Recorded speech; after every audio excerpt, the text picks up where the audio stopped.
ධර්ම දේශනාවලට වඩිනකොට මිනිස්සු ඉස්සරලා මහන්නේ ගාන කීයද කියලා. අපි බුද්ධ ශ්‍රාවකයෝ මේ බණ කියන්න පටන් අරගෙන දැන් අවුරුදු 10ක් විතර. බුද්ධ පුත්‍රයෙක් විදිහට ඕන තරම් බස්වල ගිහිල්ලා බණ කියලා තියෙනවා.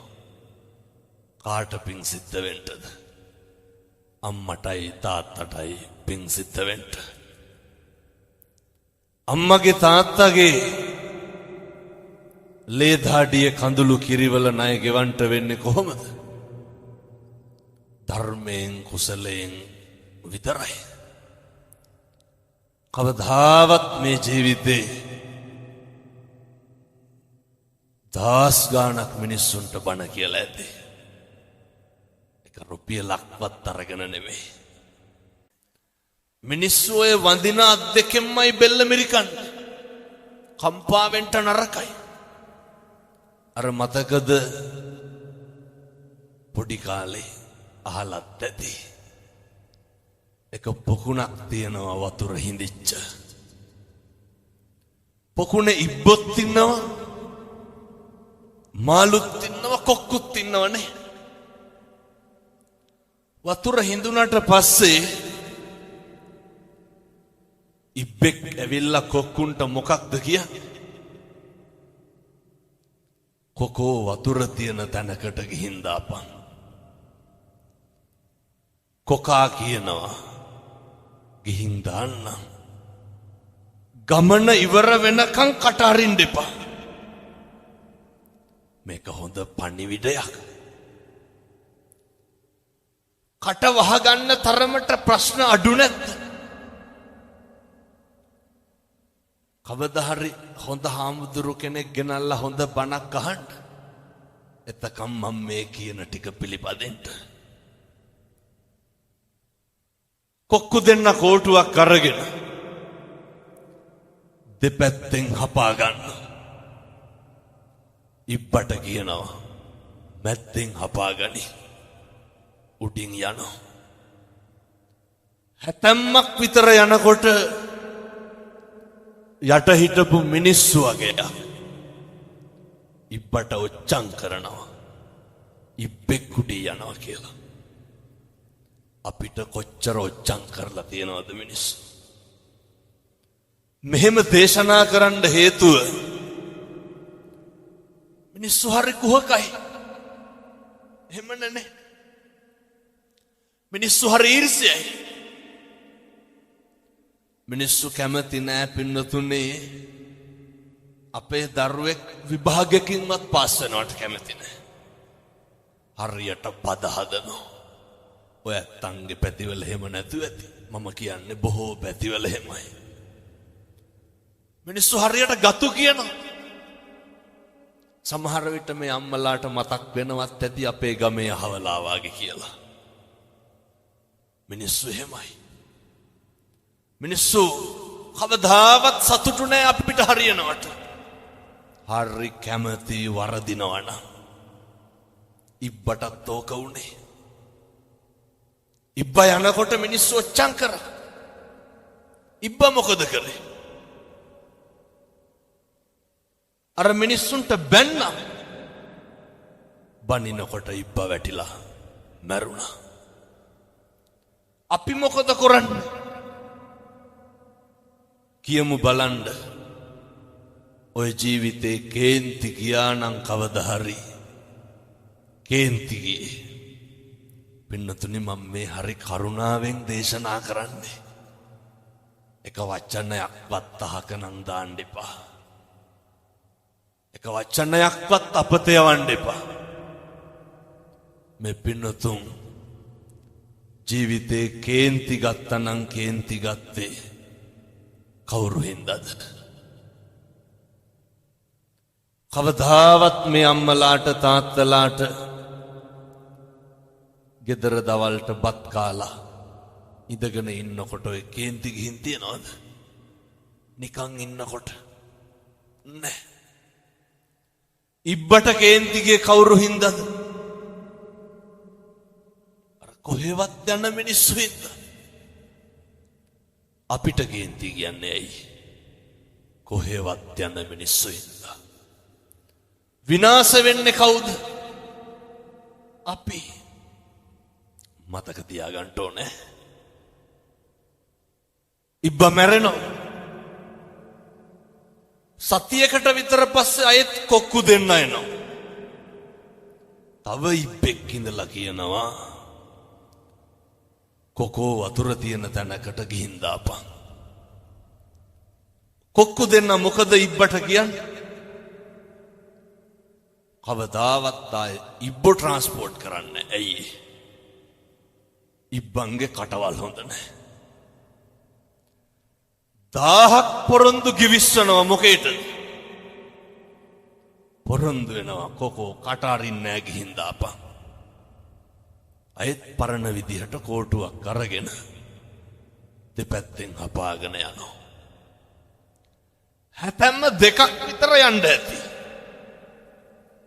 අයත්තර යට හිටපු මිනිස්සු ඔච්චම් කරනවා ඉබ්බෙක් කුඩි යනවා කියලා. අර ඉබ්බද කට ඇරි නෑ. අර කෝටුව තව ටිකක් හයියෙන් හපාගත්තා. දැන් පාඩුවේ යනවා. අපිත් ඔහොම තමයි. අපි ඉවසනවද කරන්නේ කල් මරනවද කරන්නේ? අපි කියන්නේ ඔය පස්සේ බලා ගන්නම්කෝ. පස්සේ බලන්න යන්න එපා. මෙහෙම ටිකක් ඉන්නම් කියලා කියනව නේද? ජීවිතේ පුරුදු වෙන්න කල් මරනවට වඩා ඉවසන්න. මේක ටිකක් ඉවර වෙනකන්වත් මීටර් 500ක් විතර ඉබ්බ ගියා. අටවත් ඇරියෙන. දැන් ඉබ්බට ඉන්න බෑ. ඇයි? කොක්කු කිව්වේ නෑනේ උඹ හරි හොඳයි කියලා. බැරිම තැන ඉබ්බ අහනවා කොක්කුන්ගෙන් යාළුවනේ මං හොඳයි නේද කියලා. ඒ කොකාට මොකද ඉබ්බට මොකද වෙන්නේ? වැටිලා මැරෙනවා. පුරුදු වෙමු. ජීවිතේ මිනිස්සු ප්‍රශංසා කරන කටින්මයි නින්දා කරන්න. අපිට හොඳ නොකියපු කවුරුවත් බැනලා තියෙනවා. සැලෙන්න එපා. කම්පා වෙනවා කියන්නේ මොකක්ද? හෙල්ලෙනවා. චලනය වෙනවනේ. හෙල්ලෙන්න එපා. සේලෝ යතා ඒක ඝනෝ වාතේන සමීරති.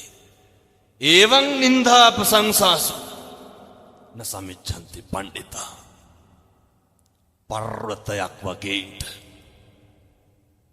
බණින එක කාගේ වැඩක්ද? ඒක අනුන්ගේ වැඩක් නේ. මොකටද අපි කුලප්පු වෙන්නේ? අපි කවදාවත් මේ අම්මලා තාත්තලා ඔය කටින් කුණුහරුපයක් කිව්වනම් කිව්වේ අපිටද අනුන්ටද? අපි අපිට කුණුහරුපෙන් බැන ගන්නවද? කාටද කුණුහරුපෙන් බණි? මේ පැත්තේ උදවිය නම් තම තමන්ට බැන ගන්නවත් දන්නේ මං කියන්නේ මේ. ඒ වණෙක් පැතිවල එහෙම නැහැ. හැබැයි පව් පිරෙන්නේ කාටද? අපිටනේ පව් පිරෙන්නේ. මොකටද දැන් අනුන්ට බැනලා අපි පව් පුරවගන්නේ? ඕක නවත්තන්න. බණින එක නවත්තන්න. කුණුහරුප්ප කියන එක නවත්තන්න. මොකද නින්දාවයි ප්‍රශංසාවයි ඔය දෙකම එකට තියෙන එකක්. මිනිස්සු සියදිවි නසා ගන්නේයි පුරුද්දක් නෑ අටලෝ දහමේ කම්පා නොවී ඉඳලා. ජීවිතේ දැන් ඉඳන් අදිෂ්ඨාන කරගන්න මේක මම කරන යෝජනාවක්. කවදාවත් මගේ අම්මේ තාත්තේ කිසිම කෙනෙක් ගැන ප්‍රතිරූපණම් ගොඩනගන්න එපා. ඇයි ප්‍රතිරූප කියන ඒවා කඩාගෙන වැටෙනවා. නැද්ද ජීවිතේ හම්බුනේ ඔය මම ඒ කියන විදිහටම කියන්නද? අපේ අම්මලා කියනව නේද ඔය අපි හොඳයි කියලා හිතාගෙන හිටපු එවුම්මයි. එහෙම නැද්ද? හිතාගන්න බැරි නම් ඔය ඇත්තන්ගේ පවුල ගැන හිතන්නකෝ. හොඳට හිටපු මිනිස්සු නේද? කවදා හරි වින කරන්න. අපි උදව් කරපු උදවිය නෙමෙයිද? අපෙන් යපිච්ච පිරිස නෙමෙයිද? පුරුදු වෙන්න. මොකටද? හෙල්ලෙන්න එපා. උදව් කරන එක අපේ යුතුයකම. බුදුවරු අපිට උගන්වලා තියෙන්නේ අපේ තියෙන සත්පුරුෂකම දෙන්න. ඇල්ලතර වීදුරුවක දෙයක්වත් බලාපොරොත්තු නම් වෙන්න එපා. ප්‍රතිරූප ගොඩනගාගෙන බලාපොරොත්තු වුණාම දුක අඩුයිද වැඩිද? මොකටද ප්‍රතිරූප? මිනිස්සු වෙනස් වෙනවා. දැන් ඔය මේ පැතිවල තියෙනවද ඔය නැන්දම්ම ලේලි ගස්ටනේ? නැතු ඇති මම හිතන්නේ. ඒක නම් හරි උද්‍යෝගයෙන් කිව්වේ තියනවා කියලා. කියපු හින්දම කියන්න. ඔය මේ අම්මලා ඔකට භාජනය වෙලා ඇතිනේ නේ. නැන්දම්මගේ පීඩණයට හසු වෙලා දැන් අපි ඒක ආපහු දෙනවා කාටද? අපේ ලේලිට. අය මේ නැන්දම්මලා කියන જાතිය කොහෙන්වත් එනවයි. නැන්දම්මත් එක කලයක කවුද? ලේලියක්. මේ තාත්තා හරි උමනාවෙන් කියනවා ඒක. ලේලියක්. ගෙනාපු අලුත අර කියනෝ නේද අලුත ගෙනාපු මනමාලි වහලෙත් ගොම ගන්නවා කියලා. ගෙනාපු අලුත සතිය ඉන්නවා උපරිම. ඊට පස්සේ අපේ අම්මලාට බෑ මොකක් දරන්නද? දරන්න බෑ. පුදුම ඊර්ෂ්‍යාවක් තියෙනවා. එක කිරියම්ම කෙනෙක් මම මේ දොස් පරොස් කියනවා හැම නෙමෙයි. මට අය බනවලට කියනෙකුත් නෑ. හැබැයි මම මේක කියනවා. මුන්ද මංගාවට එනකොට මූණේ අබ පුපුරනවා. ඒ කියන්නේ කේන්තිය. මම බැලුවා මෙච්චර මොකද? වෙවුලා කියනවා. මම කියපු විදිහටම කියන්න. මගේ අශිෂ්ටකම කියලා හැම දොස් කියන්න එපා හොඳේ. කියපු විදිහේ ඉතින් කියන්න නම් ඕනේ නැහැ. ඔය ඇත්තෝ කියන විදිහමයි. හාමුදුරුවනේ අරකිත් එක්ක බෑ කිව්වා. කාත් එක්කද? බලන්නකො කතා කරන විදිහ. ඒ කියපු විදිහට මම හිතුවේ බණ පටන් අරගෙන විනාඩි 30ක් ගියා. තව පටන් ගන්නත් බැරි වුණා මට. ඒ කියපු විදිහට මම හිතුවේ තඩි ගහලවත් ඇති කියලා ලේලි. මං ඇහුවා ඇයි කිරියම්මා? කියනවා හාමුදුරුවනේ පොඩි එක අරගෙන යන ටිකටත් දැන් මේ ඒකි මේකි කියලාමයි කතාව.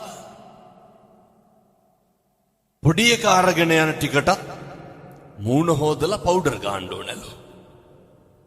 කාටද? මේ ලේලිට. ਉਹ විස්තර ගොඩක් කිව්වා. ඇඟිලි පාට කරනවලු. අන්තිමේ කිව්වා කොල්ලගේ සල්ලිනේ. මම ඇහුවා කවුද පවුඩර් ගන්න? ලේලි. අන්තිමේ කිව්වා හාමුදුරුවනේ ඒකිගේ සුදිය වැඩි කියලා. මේ කිරි අම්මලා හැම බණින් නැතු ඇති. අහගන්නත් තිබ්බ ලේලිලා හිටියන. මං ඇහුවා දැන් කවුද නියපොතු පාට කරන්නේ? ලේලි. අන්තිමේට මං ඇහුවා කාගේද සුදිය වැඩි?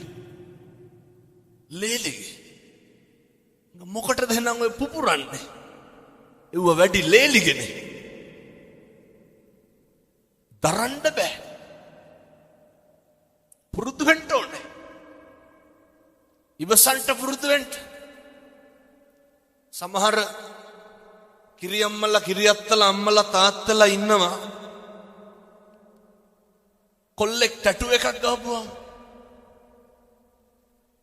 ගෑනු ළමේ ටැටු එකක් ගහපුවා.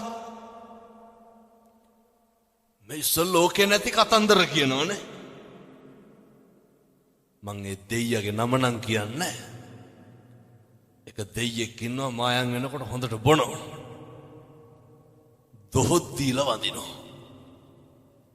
අර බොනේ කාට වඳිනවා ටැටු ගහපු කොල්ලට බයිනවා. පුරුදු වෙන්න. ප්‍රතිරූප ගොඩ නගන්න එපා කවුරුවත් පිළිබඳ. හේතුව ඒවා කඩාගෙන වැටෙනවා. ජීවිතේ ගෙවල් දොරවල් වල ඉන්නකොට අනේක ඉවසන්න ඔක පුරුදු වෙන්න. හෙට ඉඳන් ඔක පුරුදු වෙමු. එක වචනයක්වත් කියන්න එපා කාගේවත් හිතක් රිදෙන්න. ඊළඟට දුක සැප උගන්නනවනේ.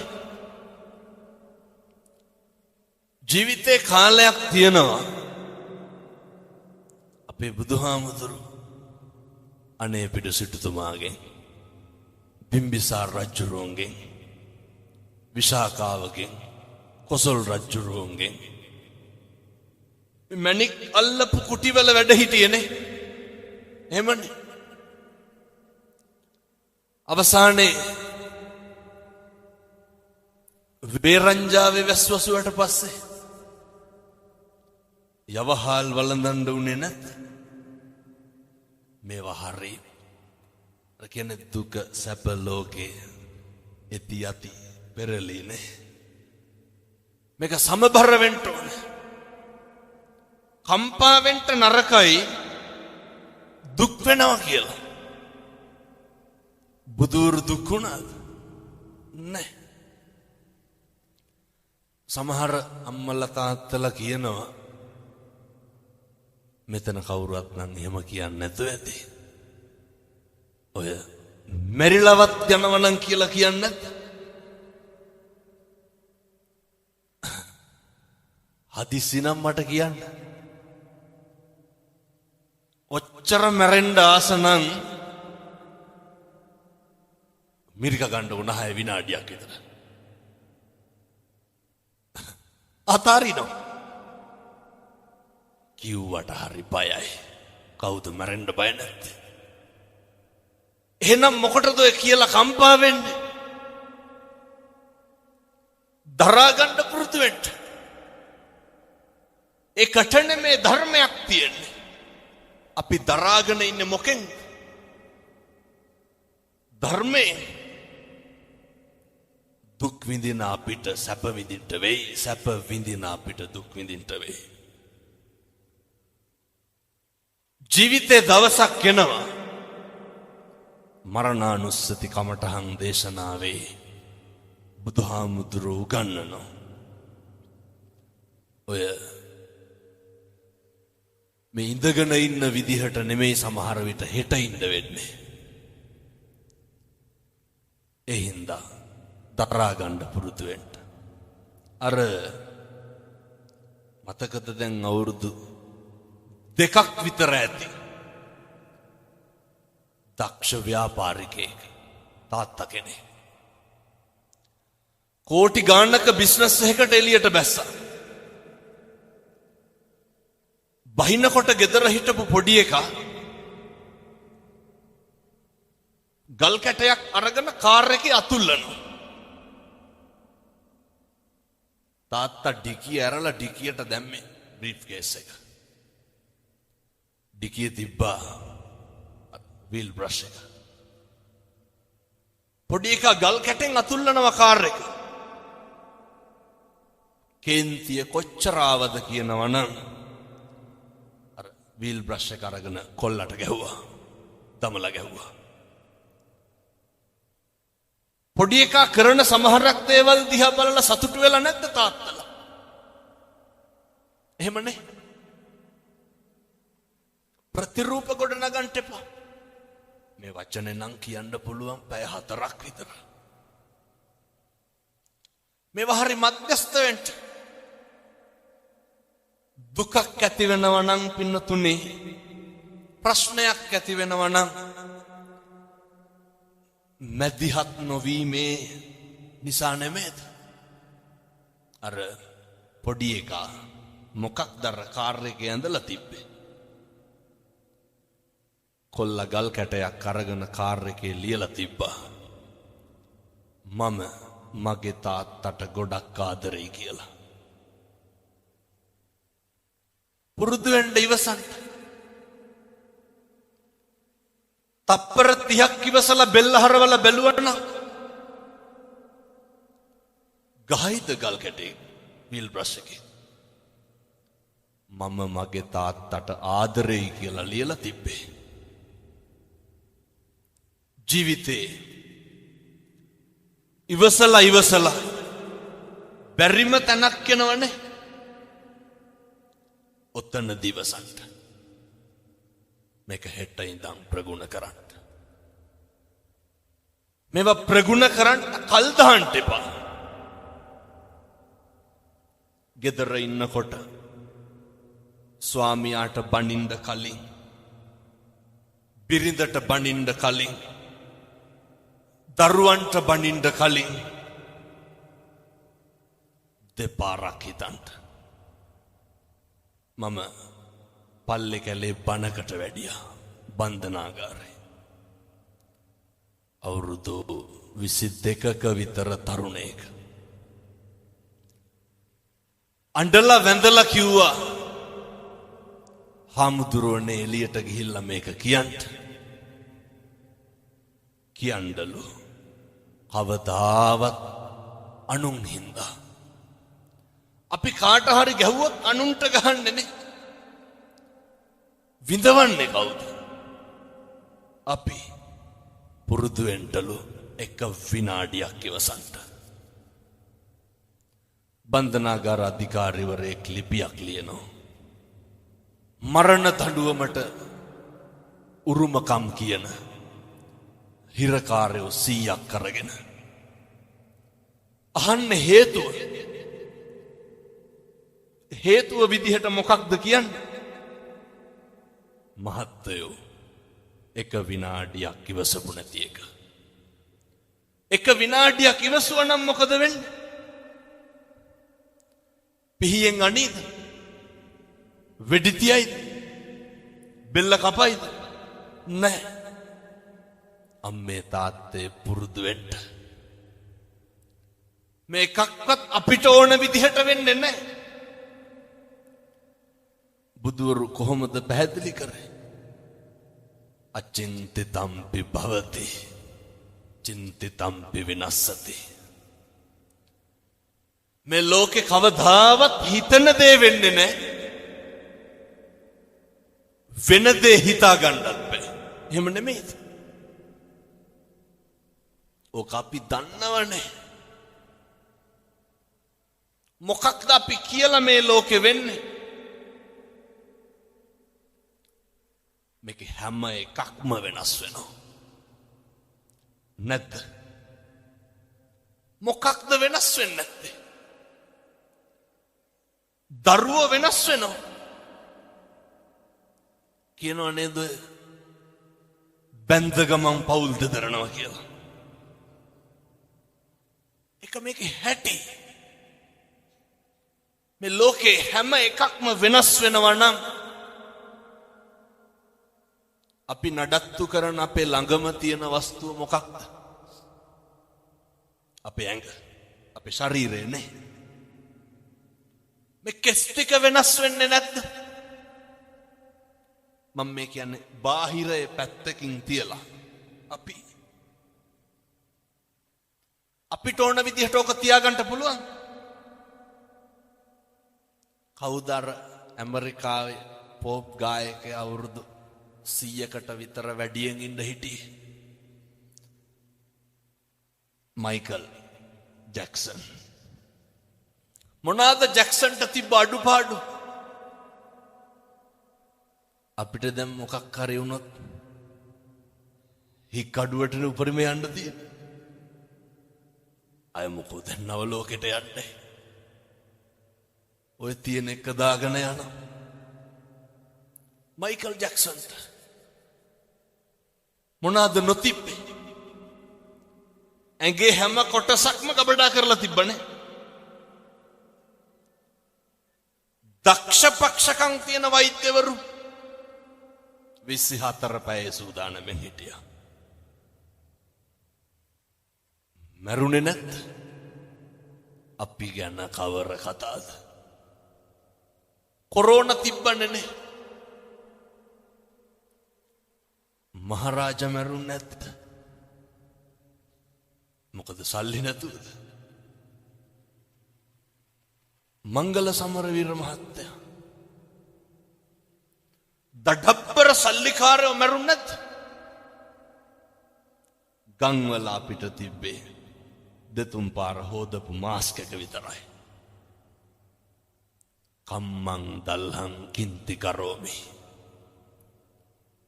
කර්මය දැඩි වුණාම හැම එකක්ම මේක වෙනස් වෙනවා. මතක තියාගන්න. තල්ල කඩි කාලා මිනිස්සු මැරෙනවා, නයි කාලා බේරෙනවා. එහෙමයි. අපේ කියලා අපි තියාගෙන හිටපු අපේ මේ ශරීරය මේකේ දවසක් එනවා. අර බුදුහාමුදුරුවෝ උගන්වන්නේ මගේ නිකන් ටැග් ලයින් එක වගේ තියෙන්නේ අත්තාහි අත්තනෝ නත්ති. හරි සනාතනයි. අපේ අතින් අපිට වතුර ටිකක් බොන්න බැරි දවසක් එනවා. එහෙම නෙමෙයිද? මොනවාද වෙනස් වෙන්නේ නැත්තේ? දරුවෝ වෙනස් වෙනවා. බිරිඳ වෙනස් වෙනවා. පෙම්වතා වෙනස් වෙනවා. බාහිර ලෝකයේ කවර කතාද මමත් වෙනස් වෙනකොට. ඒ හින්දා කිසිම දෙයක් ගැන අධිතක්සේරුවෙන් ඉන්න එපා. අතීතං නානු සෝචන්ති නප්පජප්පන්ති නාගත පච්චුප්පන්නේන යාපෙන්ති. බුදුරු දේශනා කරේ. අතීතය ගැන හිතලා දුක් වෙන්න එපා. අතීතේ හිරකාරයෙක් වෙන්න නරකයි. ඔය මේ පින්නතුන්ගේ නැද්ද ජීවිතේ අතීතයට ගියොත් නිවැරදි කරන්න මොකක් හරි. සමහර පින්නතුන් කියනවා නේද ඔය දැන් නම් හාමුදුරනේ කරන්න දෙයක් නැතිකමට ඉන්නේ කියලා. දරුවෝ හින්දා ඉන්නේ කියලා කියන්නේ අම්මලා සේරම ඔළුව වනනවා. ඒක ඇත්ත. අප්පිරිය වෙලා ඇති. තිත්ත වෙලා ඇති. හැබැයි කම්පානම් වෙන්න එපා. මම කිව්වේ නෑ රුපියල් 100ක්වත් වියදම් වෙන පින්කමක් හොඳේ. අතීතේ තියාගමු. දැන් අර වාහනේ සයිඩ් කණ්ණාඩියෙන් මොකද කරන්නේ? ඒක බලාගෙන ඉස්සරහටද යන්නේ පස්සටද යන්නේ? ඉස්සරහ බැලන්ස් කරන්නේ මොකෙන්ද? සයිඩ් කණ්ණාඩිය බලලා තමයි ඉස්සර කරන්නේ. අතීතේ බලමු වැරදි හදාගන්න. දැන් මේ මේසේ තියනවා මෙතන. ඇන ටිකක් අරගෙන ගහගෙන යනවා. මට ඕනේ මේ මේසෙට ඇන ගහන කඩතුළු කරන එක. ඇන ගහනකොට මොකද වෙන්නේ? කඩතුළු වෙනවා. කඩතුළු නවත්තන්න ඕනේ. කඩතුළු නවත්තන්න නම් මොකද කරන්නේ? ඇන ගහන එක නවත්තන්න ඕනේ. එහෙමයි කියලා කඩතුළු මකන්න පුළුවන්? බෑ. කර්මෙ පුච්චන්න බෑ. ගෙවන්න ඕනේ. හැබැයි තවත් කර්ම රැස් කරොත් ඒක වැඩි වෙනවා. මේක අද නවත්තගමු. අතීතය ගැන නම් කම්පා වෙන්න ශෝක කරන්න එපා.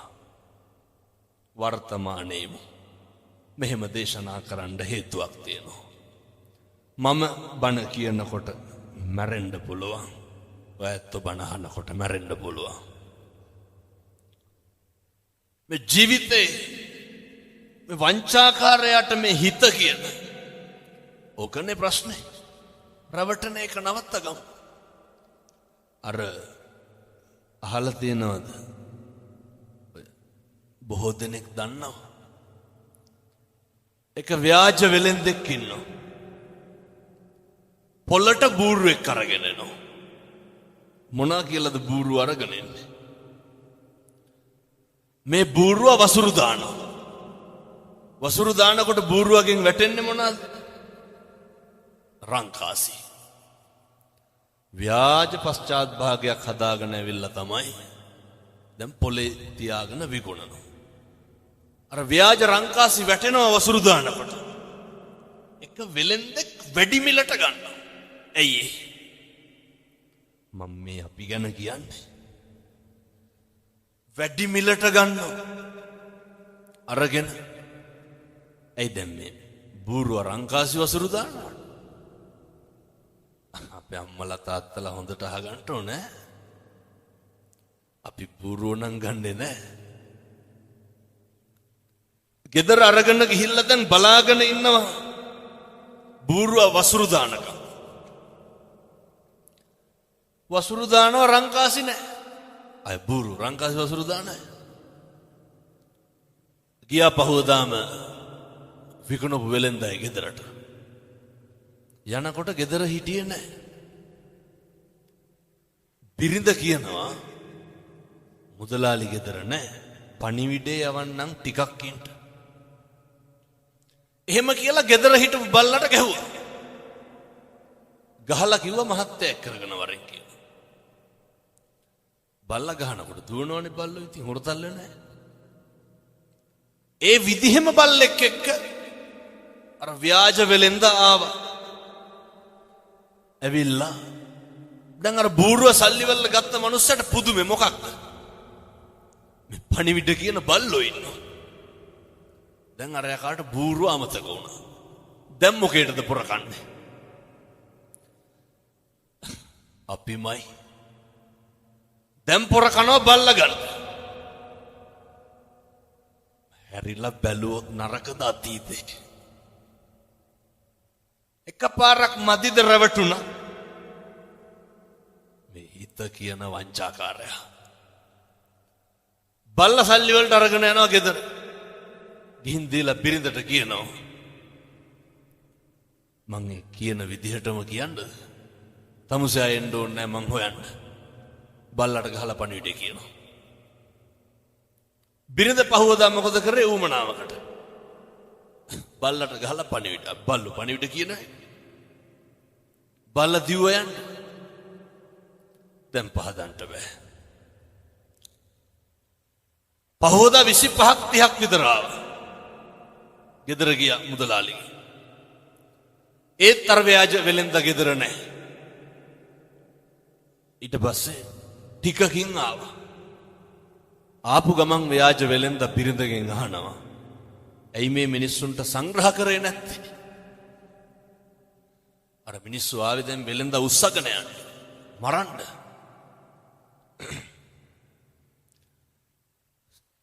සංග්‍රහ කරේ නැත්තේ ඇයි කියලා අහන්න ගමන්ම ව්‍යාජ වෙලෙන්ද මොකද කරන්නේ? ව්‍යාජ පිහියකින් බිරිඳගේ බෙල්ල කපනවා. ව්‍යාජයි හොඳේ. අර ගෑනිත් වැටෙනවා. අර ආපු මිනිස්සු සේරම තක්කු මුක් වෙනවා. මොකේද? බෙල්ල කැපුවානේ. අහනවා ඇයි මැරුවේ? නෑ මට කේන්ති ගියා ඔය කට්ටියට සලකපු නැති හින්දා. දැන් මිනිස්සු අහනවා දැන් කොහොමද පණ ගන්න? ඒකට බය වෙන්න එපා. මං ගාව නලාවක් තියෙනවා. නලාව ගහපු ගමන් එනවා පණ එනවා. බොරුවටනේ වැටුනේ. දෙපාරයි නලාව පිම්බි අර ගෑනු කෙනා නැගිට්ටා. දැන් ආපු සේරම පොර කනවා මොකේද? නලාව සල්ලි වලට ගන්න. පොර කාලා අරගෙන ගියා. ඔය අපේ තාත්තලාටත් හිතිලා නැද්ද එහෙම? කොච්චර කියලාද මේ අම්මලාට තෝ මරනවා කියලා. මේ පැතිවල එහෙම කියන්නේ නැතුව ඇති මං කියන අනිත් පැතිවල ටිකක් තඩි ඔට්ටු තට්ටු වෙනවා වැඩි ගෙවල් වල. තාත්තලා කොච්චර කුණු හරපෙන් බැලලා ඇද්දනේ. මං කියන්නේ එහෙමයි බොහෝ පිරිස්. මෙහෙම කියනකොට තාත්තලා හිතන නැති. ඕකේ අනිත් පැත්ත. කෙසේ හෝ වේවා නලාව අරගෙන ගෙදර ගියා. පැත්තකින් තියලා දැන් හැන්දෑවේ ගෙදර ඉන්නකොට ගෙදර දබර දෙන්නගේ. නලාවක් තියෙන එකේ බය වෙන්න දෙයක් නැහැනේ ගහලා මැරුවා. ටිකක් ඉඳලම පිඹින්නම් කියලා හිතලා අරගෙන පිඹිනවා. පිඹට මල කඳන් වලට පණ එන්නේ. බූරුවට රැවටුණා, බල්ලට රැවටුණා, නලාවට රැවටුණා. මුළු ගමම ගියා ව්‍යාජ වෙලෙන්ද හොයාගෙන. අරගෙන ගිහිල්ලා ගෝණියකට දාලා කට බැන්දා. ගමම යනවා දැන් ගම් මුහුදට විසිකන්න. යනකොට මහන්සියටත් එක්ක මග තියලා පොඩ්ඩක් බුදිය ගත්තා. ගෝණිය හේතු කරලා.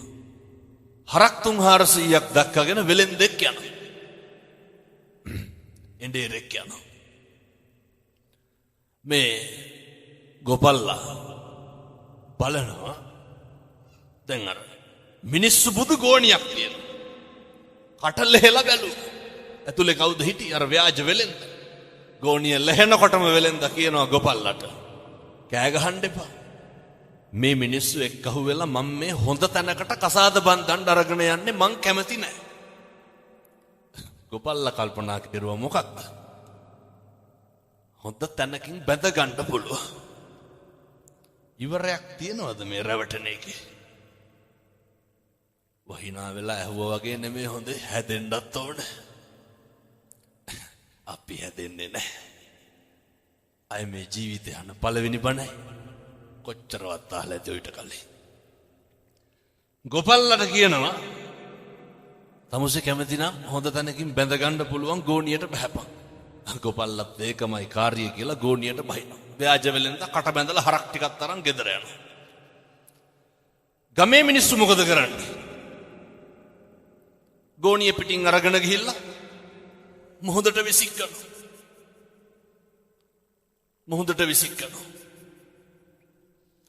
මුහුදට විසිකලා ආපහු ගමට එනකොට මෙන්න අර ව්‍යාජ වෙලෙන්ද ඉන්නව හරක් 300ක් එක ගෙදර.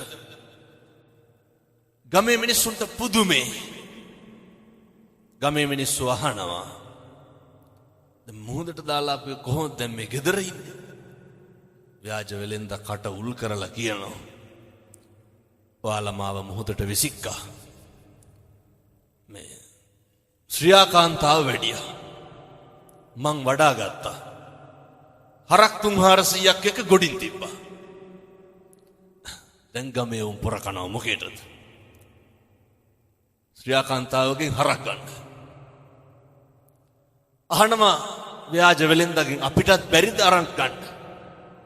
ලැජ්ජ නැති හැටි. වෙලෙන්ද මොකද කියන්නේ? පුළුවන්. මුළු ගමම බස්සනවා ගෝණි වලට. කට බැඳලා ගිහිල්ලා මුහුදට දානවා. ඉතුරුනේ කවුද? ව්‍යාජ වෙලෙන්ද විතරයි. කවුද මේ ව්‍යාජ වෙලෙන්ද? මේ අපේ විඥානේ. ඒක පවතිනවා දිගටම හොඳේ. මේක හැම තැනටම යනවා. අඩු වැඩි වශයෙන් අපි මොකද කරන්නේ? විනාශ වෙන කම්ම රැවටෙනවා. ඉවරයක් තියනවද ඔකේ? අඬපු එකේ ඉවරයක් තියනවද? මේ වෙනකොට කී පාරක් කියලාද ඔවුන් එපා කියලා දරුවන්ට? කොච්චරවත් කියනවා. කොච්චර කම්පා වෙලා ඇද්ද? කොච්චර දුක හිතිලා ඇද්ද? දැන්වත් මැද්දට එන්න.